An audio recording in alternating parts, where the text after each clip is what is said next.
हमने सुना है कि राजा परीक्षित को श्राप लगा है। बोले हाँ सही सुना है। बोले महाराज हमने ये भी सुना है कि आप राजा परीक्षित को कथा सुना रहे हैं, कथामृत का पान करा रहे हैं। बोले हाँ ये भी सही सुना है। बोले महाराज क्यों ना आप राजा परीक्षित को इस स्वर्ग का अमृत पिला दीजिए, जिससे उन्हें मृत्यु का डर भी नहीं रहेगा, और ये भागवत कथा अमृत हमें दे दीजिए। और सुखदेव जी बड़ी जोर से हंसे कि अरे देवता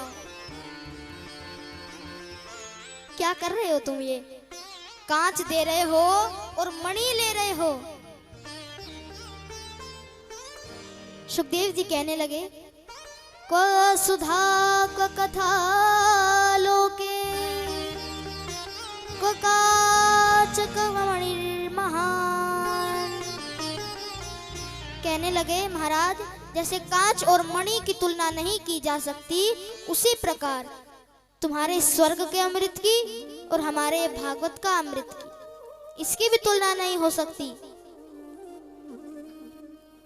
सुखदेव जी ने उन्हें अभक्त जानकर भक्तांश तांश च विद्याया, उन्हें वहां से भगा दिया और जाते जाते कहा देवताओं यदि तुम भक्त बनकर आते, श्रोता बनकर आते, तो मैं तुम्हें इस भागवत अमृत का दान कर भी देता, लेकिन तुम लोग व्यापारी बनकर आए हो, लेन देन करने आए हो, इसीलिए मैं तुम्हें कथामृत का दान नहीं करूंगा। अब देवता नाराज हो गए, सीधा ब्रह्मा जी के पास पहुंचे। बोले महाराज हम तो राजा परीक्षित के लिए स्वर्ग का अमृत लेकर के गए थे, लेकिन उन्होंने हमारे स्वर्ग के अमृत को ठुकरा दिया और सारा वृत्तांत सुनाया। अब ब्रह्मा जी बोले कि अच्छा तुम्हारे स्वर्ग का अमृत भी ठुकरा दिया। बोले ऐसी क्या बात है इस भागवत में, हम भी देखते हैं। तब परीक्षा लेने की इच्छा से उन्होंने एक तराजू लिया और जितने भी वेद पुराण शास्त्र जो भी थे, जितने भी थे, एक पलड़े पर रख दिए और एक पलड़े पर श्रीमद् भागवत पुराण रखा। अब महाराज जैसे ही तराजू उठाया, जितने भी वेद पुराण शास्त्र थे उनका पलड़ा ऊपर हो गया और श्रीमद् भागवत पुराण का पलड़ा नीचे हो गया। बोलिए श्रीमद् भागवत महापुराण की जय हो। अब ब्रह्मा जी कहने लगे कि ऐसी क्या खास बात है। बोले देखते हैं 7 दिन बाद देखते हैं राजा परीक्षित की मुक्ति होती है कि नहीं।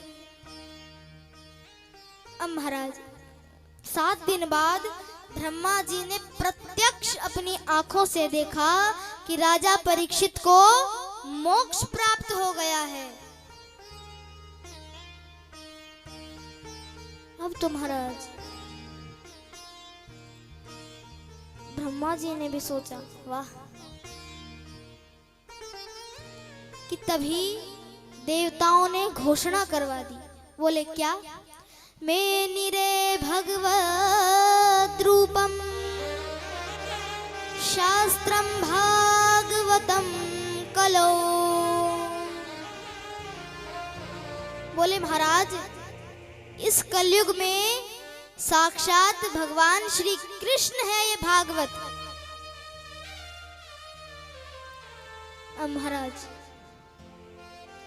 अब आप विचार कीजिए, देवताओं को भी दुर्लभ है ये भागवत, और हम और आप तो कितने भाग्यशाली हैं जो हमें इस पृथ्वी लोक पर ये भागवत प्राप्त हो रही है। कितने सौभाग्यशाली हैं हम। देखिए देवताओं को भी प्राप्त नहीं होती है भागवत। पर दोनों हाथ उठाकर जयकारा लगाइए, बोलिए भागवत महापुराण की जय।